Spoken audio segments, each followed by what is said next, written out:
let us just kind of go through it. I think that's the format of this live here. But okay, first question. Do you think that Trump will beat Biden in 2024? I friggin' hope so. I mean, that's one of the reasons why we're working so hard to get him elected, right? Is pounding the pavement on social media. Oh, I can hear myself. No, that was me. Yeah. But yeah, I think he's got a pretty good chance. The polls are in his favor right now. If the election happened today, for sure. Yeah. I think the people have actually woken up. And I think what's going to follow from here on out in this country is going to be like a revitalization, a reinvigoration of people who love their country, who almost saw it slip away as what's happening now. And I think once that communistic, nihilistic type of ideology is defeated again, it'll crawl back into its hole like it did in the 1950s after World War II. And then 80 years from now, it'll come out as something else. Although this is the fourth iteration of this neo-Marxist doctrine. So this, I think, is the most intelligent thing they've done, because it started with the have versus the have-nots, right? The bourgeoisie versus the proletariat. And then it morphed into all these things, and now it's in everything. It's in disability studies. It's in critical race theory. It's in every single thing. So once we defeat it now, it's going to be very hard for them to make something new from it. Well, Fabian, I really like what you're saying too, because it's not just about getting Trump elected. It's about purging the system of this idiocy that we're seeing. So getting Trump elected, I think, is step number one. But I think that regardless of that, we still have to keep voicing our opinions and voicing the truth and still get everything. My coffee's ready. 1 second. We got a lively live tonight. Ow. That hurts my ears. So yeah, I think that's going to be honestly the best way to do it. By the way, guys, I think we can like the questions in here. So if you guys see one that you like it, and then it'll go towards the top. All right, guys, I literally had walked in from the gym at 6 o'clock sharp. So I make my nightly French press coffee, and just wanted to get it done earlier rather than later. That you have coffee this late. That's just wild. Yeah. All right. So the next question, I don't know if you can see the screen, Fabian, but the next question is, do we need a revolution? And I think the answer is yes, but not in the way that people are thinking about an actual revolution, because a lot of this is getting waged online and in school board meetings and at the ballot box. And so the way that in my view, the way that we have a really good revolution is by getting activated, not necessarily by knocking down people's doors. I really hope it doesn't get to that, but I really think it's about speaking out constantly, almost to the annoying effect. Obviously, make sure that your audience is willing to hear what you have to say. Otherwise, you're just an idiot.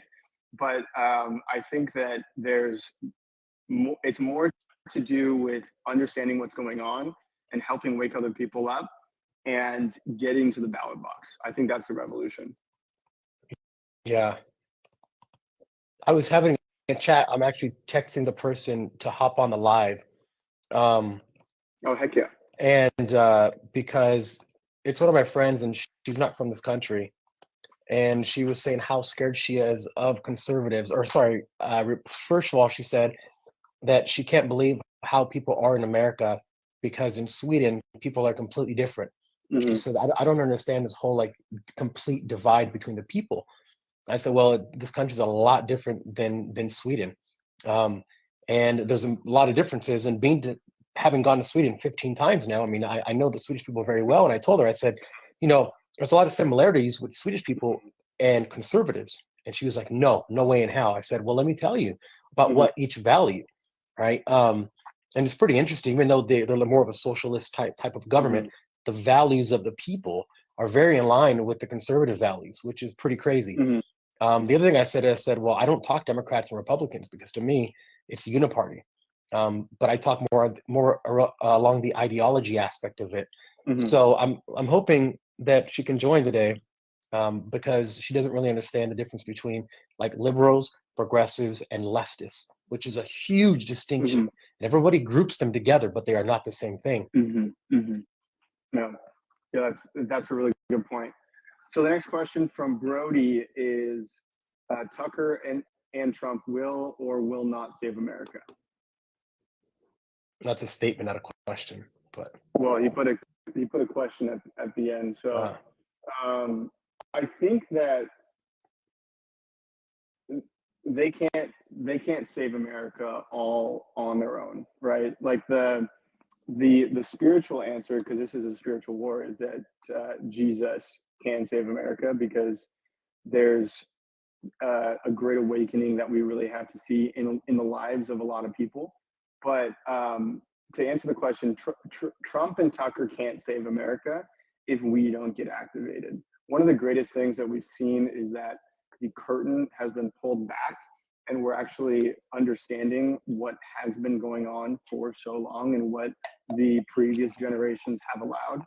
Because in a lot of ways, we're taking responsibility for a mess, for a problem that we haven't created, right? But we want to see America thrive in the future. So, we're getting activated, we're speaking out, and really what it's going to take is the masses.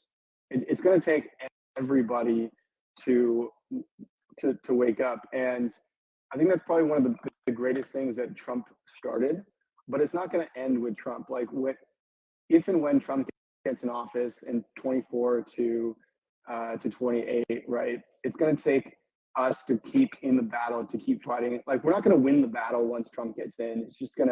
We're just going to be in the next quarter. yeah, exactly. Yeah, because these people were around when Trump was in office. When he got out, they got the power. Mhm. And when he gets back in, they're not going away. So, I said this on the Cannabis 101 podcast. They're like, why are you wearing that MAGA hat? And I said, well, he basically said it's a Trump hat. And I said, well, it's more than a Trump hat. So Trump is a point person on this, but it's Right. just a movement of people who want to see, good values come back to this country. So, there's a, like, as you were saying, we're going to see a whiplash back into traditionalism, conservatism, whatever you want to call it. Mhm. And if you think about the 1920s, 1910s, that was a period of great decadence, right? Especially in Germany. I mean, the Weimar Republic in Germany was so decadent. You had things like this, like that are happening now, where men are dressing like women, where Mhm. there's always like pedophilia and all this. When you gratify or rather indulge yourself without any other care in the world, these things happen. So after the Great Depression and the World War, you had people come out of it, and there were regular people. They're like, okay, all that stupidity, it doesn't really matter. Mhm. And people got a lot more religious at that point. Mhm. Then the '60s and '70s came around, which is, I mean, it's really like a wave. Culture is a wave, Mhm. and right now we're just at a trough, right? But we're starting to work our way back up to the peak. Peak Mhm. being, people values, morals, conservatism.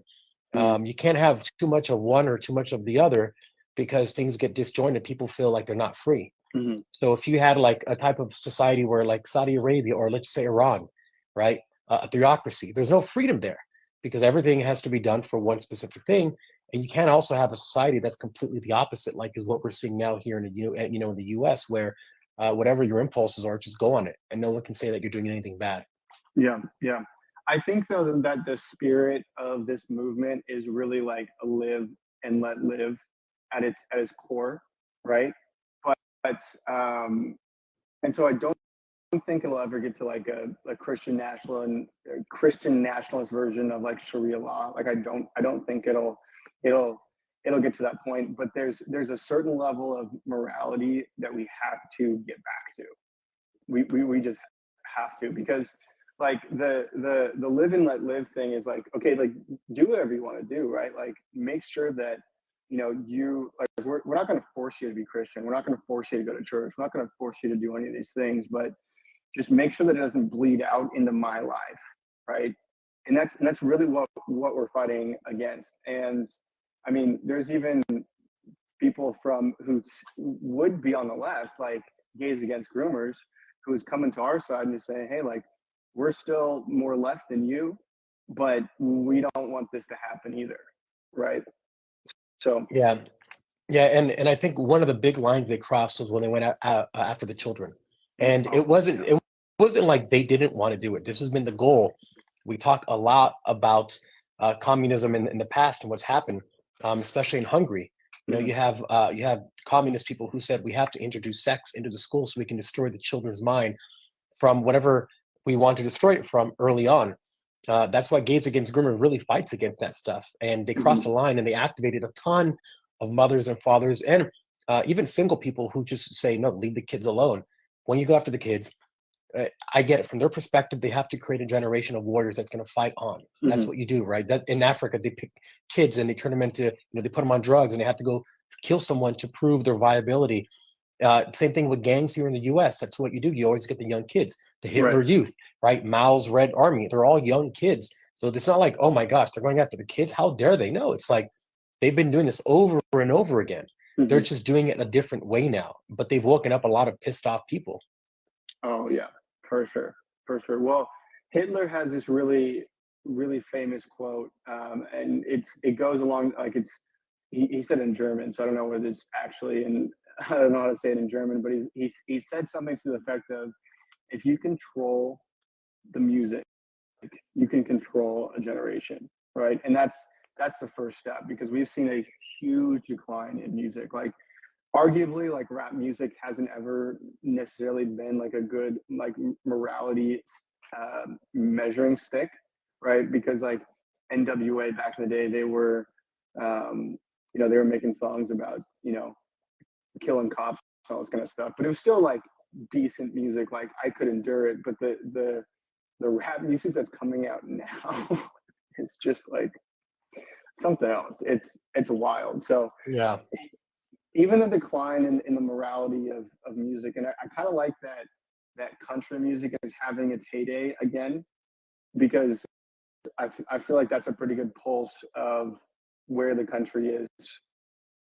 Yeah. I mean, so with music, and I'm a massive classical music fan. Since I was a baby, my mother would play it for me, and I go to concerts all the time.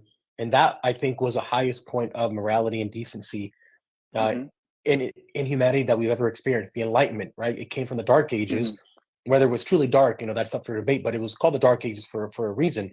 Then you have morality, and and you have the Enlightenment, which came where people were like, well, let's introduce modernity, which was an ideology that says you objective facts, meta narratives, everyone working towards a goal, right, for good. A lot of religion, Hmm. and you had this high music, this Baroque music, people like Bach and Mozart, and and anybody, and that was the predominant music for 300 over 300 years. Hmm. 300 years. That's all there was, right? And then you slowly see a degradation of music, a shortening of music, whereas a Hmm. classical music composition could be 45 minutes, especially if it's a violin concerto, because you go through different waves and different feelings in it. And it's complicated. So you have to really pay attention. As attention span gets shorter, Hmm. songs get shorter. Now we have songs that are 2.5 minutes long that all sound the same. They're all the four chords. Like, what happened? Hmm. We become homogenous, and we don't have any liberty to do things anymore because it's done for a purpose to dumb down the population. Yeah, yeah. So there's a couple comments in here about Taylor Swift and all this kind of stuff. I'll, let me take a controversial stance here.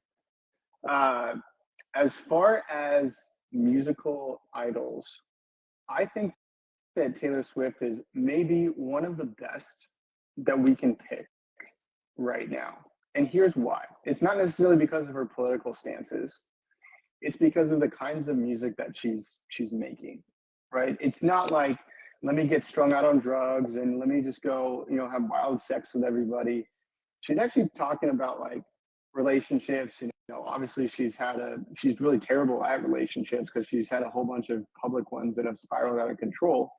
But I mean, it seems like the music that she's making is heartfelt and expresses her emotions. And she's talking about dating one person at a time, not 20 people at a time, not having a roster, not promoting all this like sexual degeneracy, right? So potentially there could be a really positive outcome from this Taylor Swift rise to power. Plus, if Taylor Swift and Travis Kelce get married and have a baby, we're going to see a whole host. We're going to see a baby boom in the next 10 years. I guarantee it, because they have so much power. Just with one marriage, they're going to create a whole bunch of marriages and a whole bunch of babies. Yeah, I don't know anything about Taylor Swift, to be honest with you. I know nothing. Like when I say nothing, like I couldn't name you one song, one album. I don't know. I don't know anything about her because I'm not tuned into that music. Mm-hmm. I just found out who Travis Kelce was like not too long ago because I don't watch football anymore. I used to be obsessed with it. Don't watch it, but I get the dynamics of it. Um, yeah, it's just look, living in Hollywood and working in nightlife for so long, I've met every celebrity under the sun, and they're not these like strong, independent people that they tell you they are. They're in fact they're the complete opposite, where every aspect of their life is predetermined like a year in advance. Mm-hmm. The more famous you are, the more predetermined your life is. You have a publicist, you have a fashionist, you have a makeup artist. They do everything for you. You go where they tell you to go. These people are not independent in any sense of the word, and I feel bad for people like that. I mean, I've met some of the biggest artists, and I just see them, like an after party or somewhere, and they're just, I'm like, man, you look bad. For instance, Mm-hmm. Avicii, before he passed away, the last time I saw him, it was in Vegas, and he looked really, really bad. I'm like, this guy is not going to last long. And, unfortunately, he did it. So, um, I'm not saying she's on drugs or anything like that, but Yeah. the fact of the matter is that she doesn't control her life. Oh, If the for only way sure. that she would control her life is if she stopped everything and fell off the place, the face of the earth, and just busted like a beaver when he like disappeared or whatever. Oh, yeah. Yeah. No, I'm not saying that she doesn't control, or she's like not controlled opposition or a psyop or anything anything like that. I'm just saying, like, let's try to find the good in this scenario, right? She's probably going to come out and endorse Biden. By the way, she hasn't endorsed Biden yet. By the way, okay, Well, she hasn't she endorsed needs him. she needs her music. She needs her catalog of music. Right. Well, no, so she actually owns that now. Oh, So she bought it what? back. No, she re-recorded it. So the whole thing about like Soros buying her out and all that kind of stuff, um, with Scooter Braun, that so she went and remastered the whole like all of her music. So she went and re-recorded everything. So like how you see like Taylor's version. So she's Hmm. in a lot of ways she controls her whole library and catalog. So, but then the CIA did offer Taylor Swift up to be a psyop, right? So I mean, And I mean, it's not the first time that they've done it. A lot of no, people say that yeah. Marilyn Monroe was a psyop. A lot Mhm. of people say that they even approached Elvis. Like, I mean, every single the Rat Pack is a Rat perfect example, right? The Pack. mob had their hands around them. Imagine how weaselly the people around them were when they controlled Vegas. They literally turned a desert into Las Vegas. Yeah. And I mean, they haven't gone away. They're just now they call them the Gaming Commission, the Nevada Licensing Board, and things like that. Yeah. But yeah, it's not like people, if you're like, oh my gosh, I can't believe this happened. No, look at history. Mhm. It happens to every big artist. Mhm. Mhm. So someone else in here said that Taylor and her boyfriend took the shot, so there definitely won't be any babies. Let me let you in on a little secret. They didn't take the shot.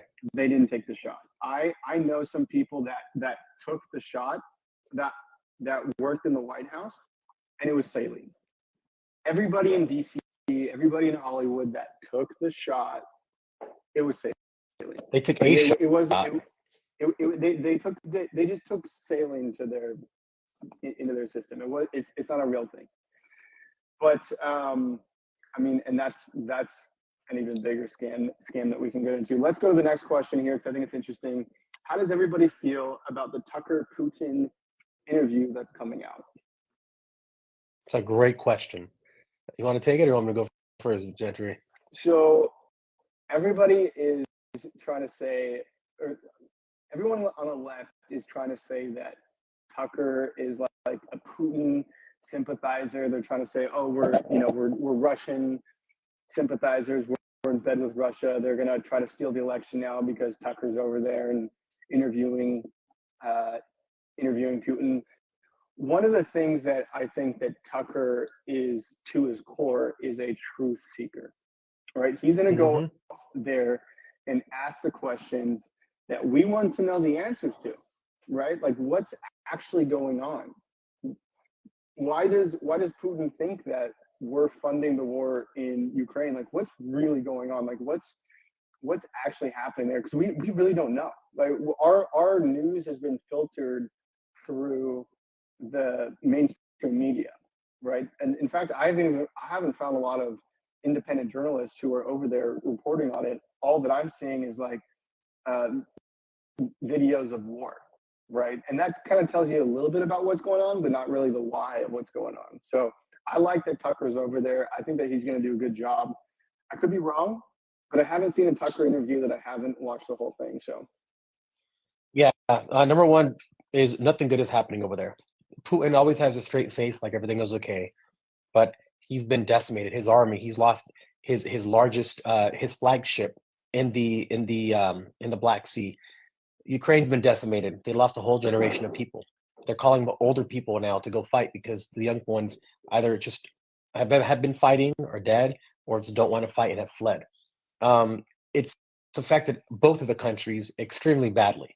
Now, who profits in that situation? Number one, we've given so much of the American stockpile to Ukraine, as has all of Europe, that guess what? We need new stuff. Who profits from that? Boeing, Raytheon. They've tripled the production of ammunition since it's happened. They've ramped up. They've made so much money. So the ultimate benefactors is the same old military-industrial complex. They need war to make money. Trump was horrible for them. He didn't go to any war. They stockpiled everything up. If you have a bunch of stuff and Boeing goes, do you want any more? No, I mean, we're full. We're good. So this is going to benefit them for that.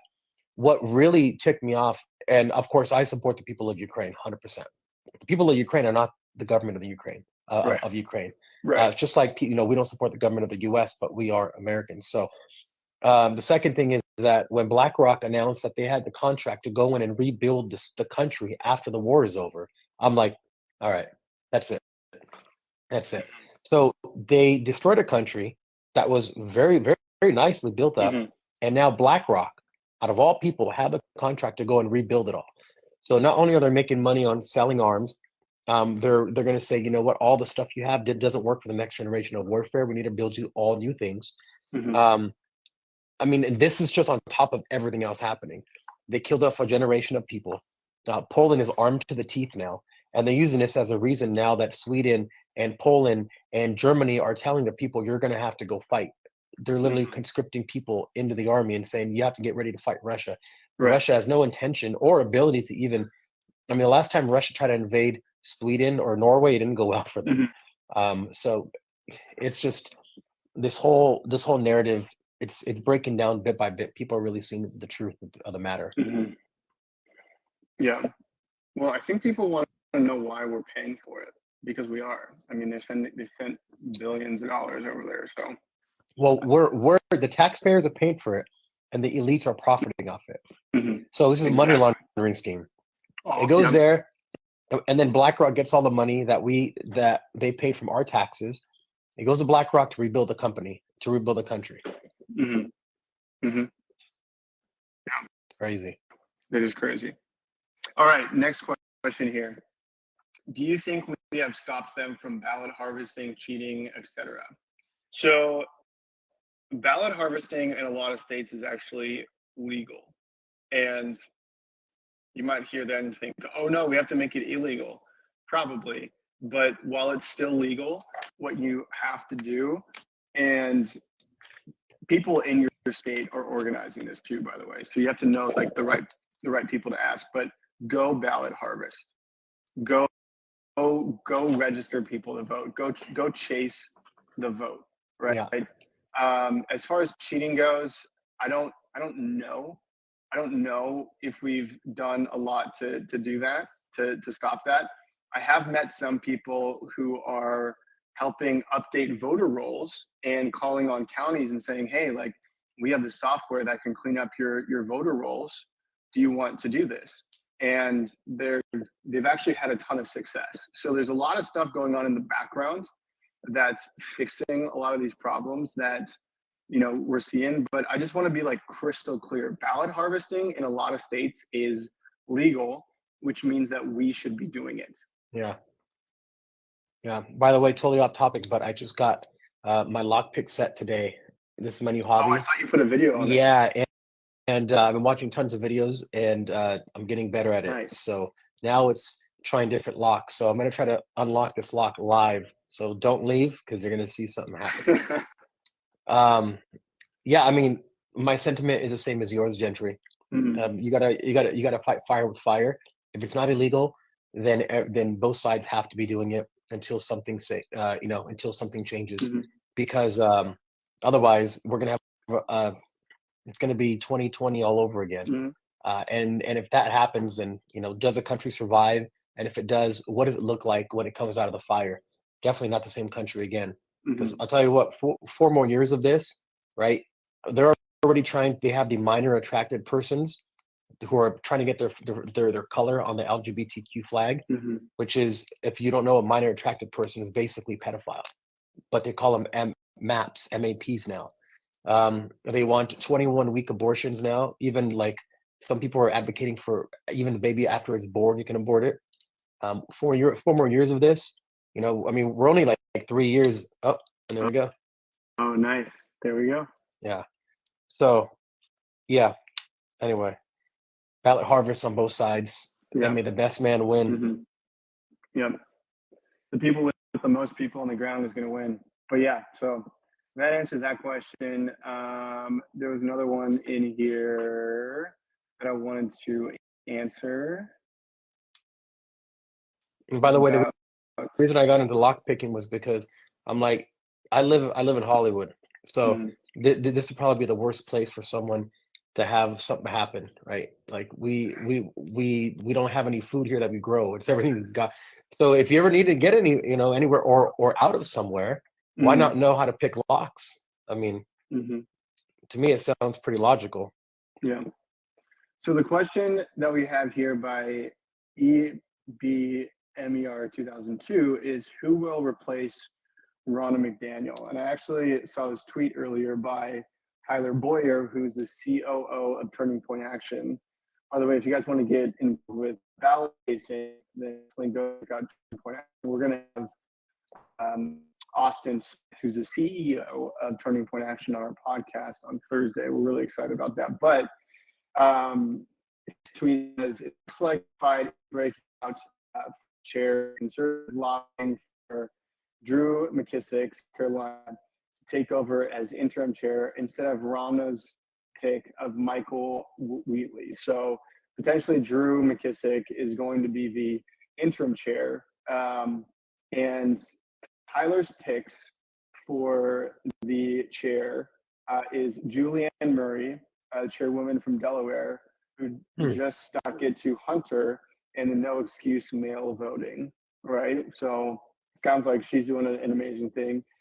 Casey Crosby, the RNC treasurer from Kentucky, who is a dramatic improvement from the Bush guy who was there before, which sounds like a really good thing. And then Yeah. Harmeet Dillon is really everyone's favorite. And this is what he says about her, who probably doesn't want any of it, but that's why you want her. No one is as in tune with what needs to happen next than Harmeet. And I think she would finally help the RNC develop a stronger legal strategy. Hmm. That's interesting. I wonder if it's going to be. It's kind of like I mean, I hope it's a meritocratic position, or Mm-hmm. whoever gets it is based Mm-hmm. off merit and not nepotism. Mm-hmm. So I don't know any of these people that you just mentioned, but I'm gonna go with the one that Tyler Boyer is gonna Mm-hmm. support, because I mean Yeah, the guy's you great. guys. So, and this is what he Um, does every day. it's true. A lot of people are saying that Scott Pressler should be the RNC chair, and I think that'd be a really, really good pick Hmm. short term. So, if you guys aren't familiar with Scott Pressler, he walked away from the Democrats, but he took the whole playbook with him. right? So he's like, okay, I know how to register voters. I know how to do this. And so that's what he started to do. He started to just go and register voters in specific counties in these states. So right now his big focus is Pennsylvania. And if you go follow him on Twitter, he'll post numbers every so often and say, hey, we've done 3,000 in this county, we've done 3,000 in this county, we've done X amount in this county. And he's doing numbers, and he's really encouraging a ton of people to go out and do it. I think that he'd be a fantastic fit in the RNC. I definitely think chair for this election cycle would just be amazing. And then his system of chasing the vote is just going to come down and permeate throughout the RNC, because that's really what we got to do to win. So Yeah, and how old is he? He's in his 30s, I think. something like that. Yeah, he doesn't seem like he's that old. Yeah. So Yeah. I bet you he's 32, 33 maybe. So Yeah. but he'd be a good pick. He'd be an outsider, so he may not be able to get a lot of votes just because he doesn't know the parties. I mean, Mike Lindell ran for the RNC chair this last time, and he got like 8 votes or something like that. So outsiders are really hard to be able to win. But that's a very it's a very, what's the word I'm looking for, like ancient way of doing things there. It's like very, very can't think of the word, but it's definitely not efficient. It's not dynamic. It's the old school way. So that's why I like someone like Scott Presley can come in there and really shake things up and say, hey, look, basically be the Vivek of the RNC. So what Vivek did for the Republican Party, bringing them into this generation, say, this is how you win, man. Like all that stuff, yeah, you know, that worked before, but now you're getting your butts kicked every single election. So why not try something different? Yeah. All right. Next question here.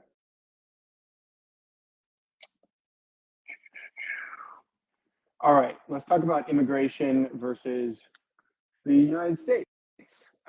What is our biggest threats in the U.S. Itself or immigration? It's a really interesting question. It's a good question there. Well, let's say illegal immigration. Let's be specific. Yeah. And let's actually call it invasion, because that's really what it is. Because I mean, I wouldn't be here if it wasn't for immigration. My grandparents came over after World War II. They immigrated from Indonesia, and now I'm here. So I'm second generation American, which is, my parents came from communist Cuba, so I wouldn't be here either. Yeah, but I think if we're going to prioritize it, immigration, this illegal immigration, this invasion is the number one issue in America right now, bar none. I mean, across the aisle, it's a bipartisan thing, right? So we have to figure out how to stop it in a diplomatic way first, because I don't want it to get to the point where we just have militias and go down to the border and stop it. That's just going to be so messy, because there's going to be so many egos. No one will be able to organize. It's going to be unbelievably hard to do. So well, that's what the left wants. They want this to happen. They need chaos. So they thrive in chaos. If you want to go and look at all their tactics, there's a website that I was making videos on about. It's called Exposing the Leftist Playbook, and it's called beautifultrouble.org. And they have all beautifultrouble.org. They have all of their strategies on there. It's a leftist activist website, and one of them says that you have a very slim chance to activate people or to get people to come over to your side, and you use disasters, you use chaos, you use bad things happening to say, look, that's them, now come join us. So January 6th, they used it as a calling card and say, look what they're doing, come join us. And if something were to happen at the border, that's why I'm really glad that this freedom convoy, border convoy, nothing bad happened, because they want to use every instance of people just doing good things for the country to say, look what they did. they drove over a protester, or they did this. Come over to our side. Let's activate you. Let's Hmm. show you how to fight back against these alt right, ultra MAGA, or whatever the saying of the day is. Hmm. Hmm. Well, and then there's this argument by the left that everyone coming over, they're innocent and they just want to be a refugee, all this kind of stuff. But I heard this story about people throwing, so there these MS-13 and coyotes, these cartels, what they do to sneak people over, because it is a standoff, right? So um, it's like the illegals are over here, and then the border patrol is over here. So what they'll do, these cartel members, is they'll throw kids into the water so that they'll drown if the border patrol doesn't save them. And so the border patrol has to be like, okay, do I guard the border, or do I let this little kid drown? So they're not good people. Like this whole idea that these people are just here to be refugees. I'm sure some of them are, but an overwhelming majority, it just, like, you hear stories like that, and you see all the videos, and you're just like, what is going on? Yeah, I mean, Why is this? I don't think it matters if it's good or like if the people are good or bad. It's just there's a way to do things.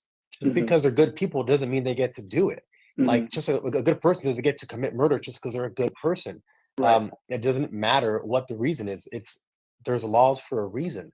Like the Constitution has specifically things like this in it for a Mhm, reason. So the argument of like, well, they're good people doesn't even it's incongruent to the argument being had. It just doesn't work, right? There's legal immigration. There's ways to do it. right. It's like cutting a line. You get mad when someone cuts a line. Why? Well, because it's disorderly. Mhm, That's the whole reason a border exists. I mean, a nation with no borders is no nation at all, right. right? That's been said a million times.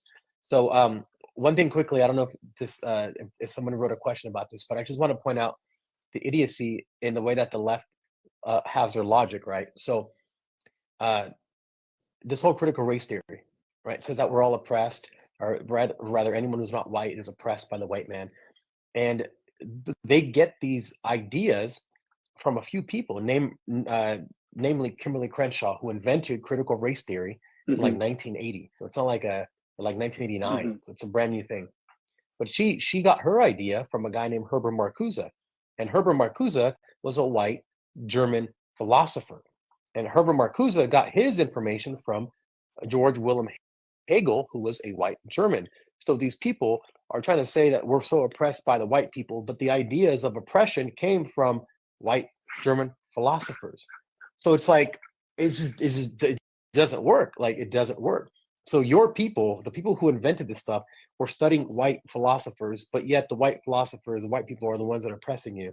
mhm, It's just so whenever someone comes and talks to you about that, mhm. just walk back a few, like just two generations, and then you can point out their stupidity.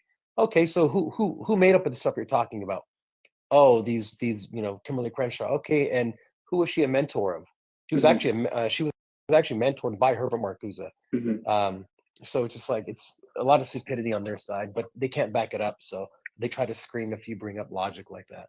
Oh, yeah, I know.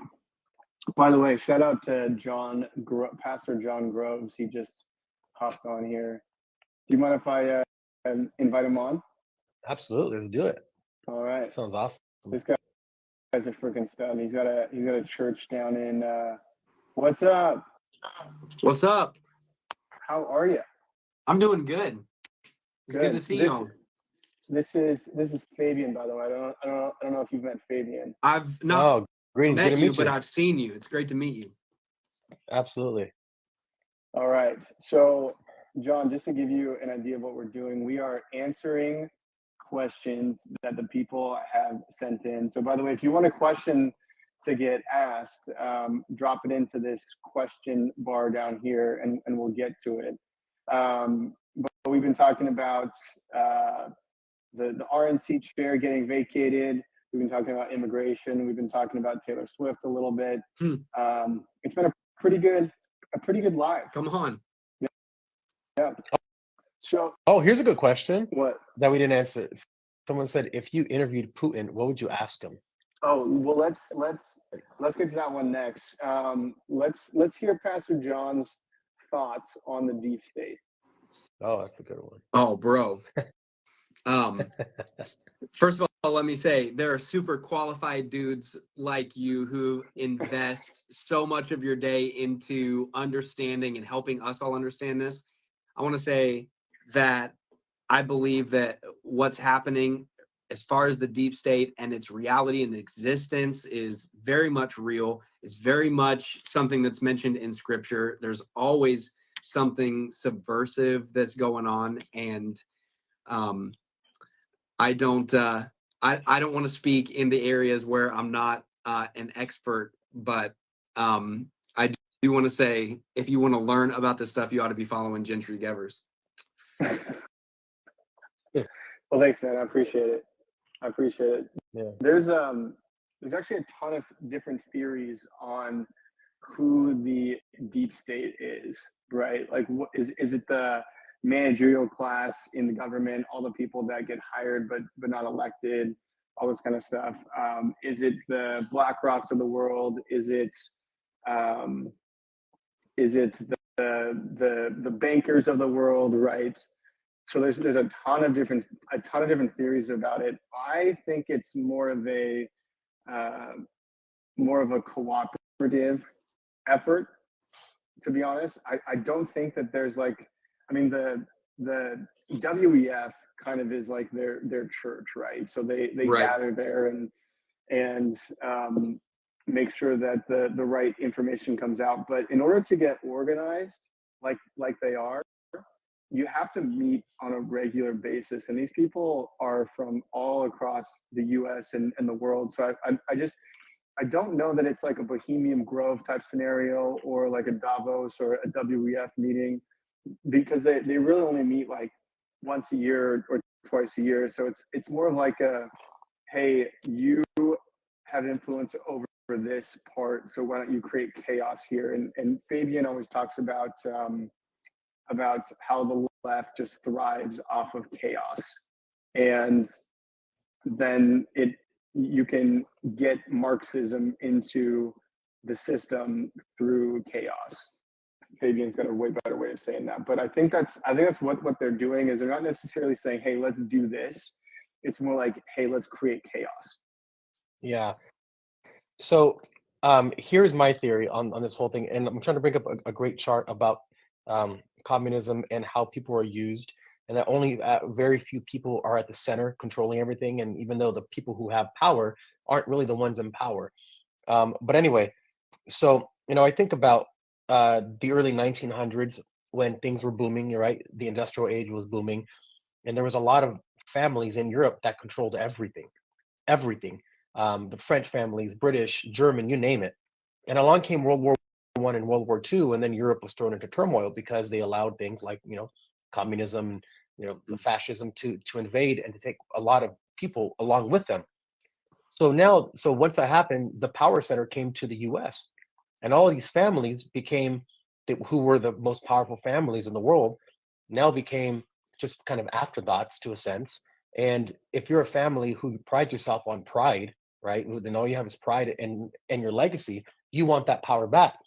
So if America is the big dog in the room, and you feel like you're above these stupid Americans who've only had a country for a few hundred years, but your family's been around since the 1500s, you have heritage, like you have pride, then you naturally would want to take that power back.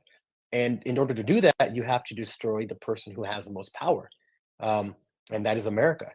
So uh, I think it's a long game. It's an intergenerational game, as we see with George Soros and his bumbling idiot of a son, Alex Soros, who literally can't speak. Like, and I'm not even. That's not even that he literally can't speak.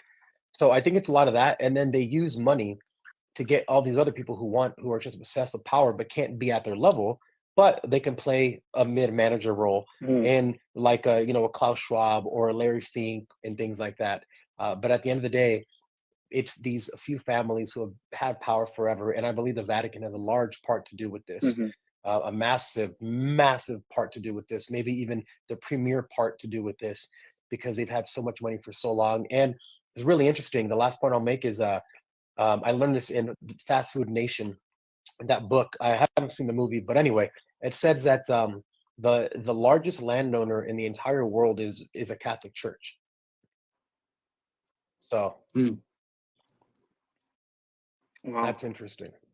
Yeah. Pastor John, what does the Bible say about the deep state?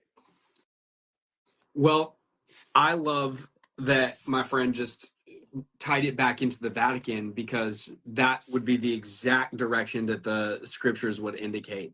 Okay, so we're seeing so many similarities to this this harlot in the Revelation, and a friend of mine likes to say he's not a pope, he's a pimp, and he's pushing the greatest harlot in history. And that's exactly what he's doing. Largest landowner, has the most disgusting control over people in so many other nations. Everybody looks at the westernized, Catholic Church, and they're like, oh yeah, things have gotten things are tame. It's not what it used to be, until you visit almost any other country and find out it's still what it always was. And you're not taking that control away without a fight, especially considering the demonic influence in the Catholic Church. You're not connecting with that as an actual follower of Jesus and sticking around for very long. You're just not. And some people, oh, that's, it's tame, it's simple, it's got this legacy and this history, and it certainly does.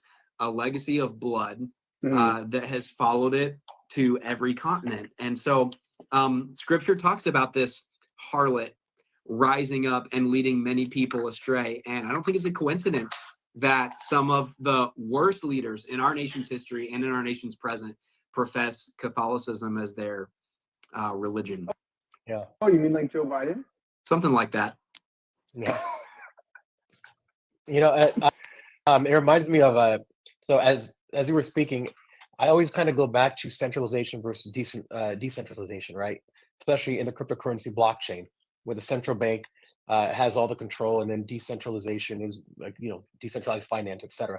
But also it happened in the church, right? Where back then, when the church had the copies of the Bible, and they would read you and they would tell you what it meant, and then the Gutenberg press came around, and then everyone could have a copy, and it decentralized information. And you had people like Martin Luther, who posted his thesis in Wittenberg, and it more decentralized the thought of what the Bible should be.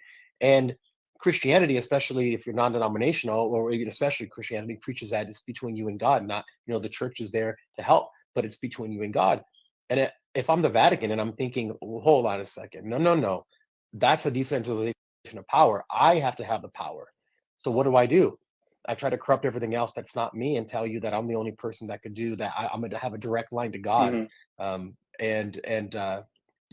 we see it happening. It's just centralization versus decentralization.